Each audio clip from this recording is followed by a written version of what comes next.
Now, in the nearly 6 years since January 2020, prices of some agricultural commodities have risen significantly. A ton of Arabica coffee, for example, that will now set you back over $6,500 if you're buying it in New York, having risen by about 60% in the last 5.5 years.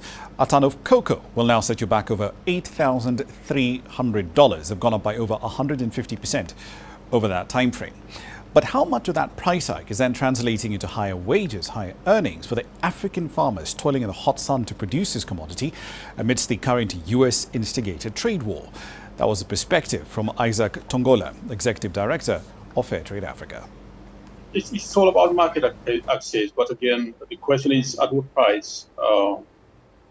But the past few months have been met with a lot of volatility in pricing for cocoa especially. And this has been because of the low productivity thanks to the climate change.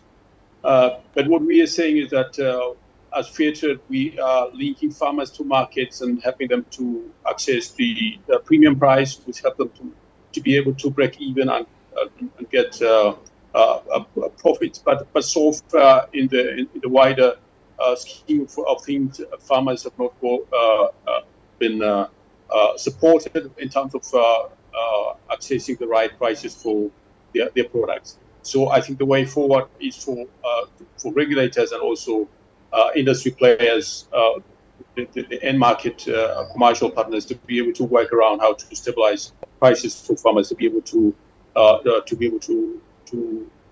break even and also to get profits. We're in the middle of a trade war that the Americans have instigated, and by the end of this week, on paper, a lot of the exporting countries that we're talking about will be facing a minimum tariff level of around 10% on a lot of the cocoa, the coffee, the tea that they'll be exporting into the American market. How are your members preparing for that eventuality? Well, we are preparing for that eventuality as Fairtrade and our partners, the commercial partners supporting the Fairtrade initiatives, by ensuring that we have the minimum Fairtrade prices for our cocoa producers, and ensuring essentially that farmers are able to at least break even, and at least on top of that get the Fairtrade premiums, which have profits. So linking them to the markets in Europe and also in the United States of America is very crucial for us as Fairtrade.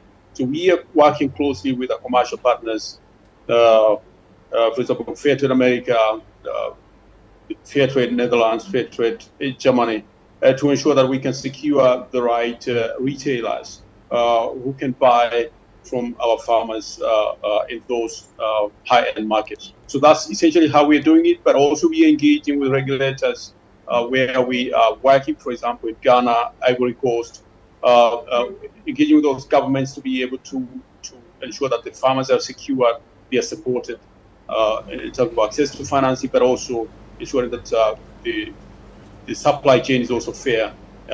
Traders also trade in a fair way with the farmers.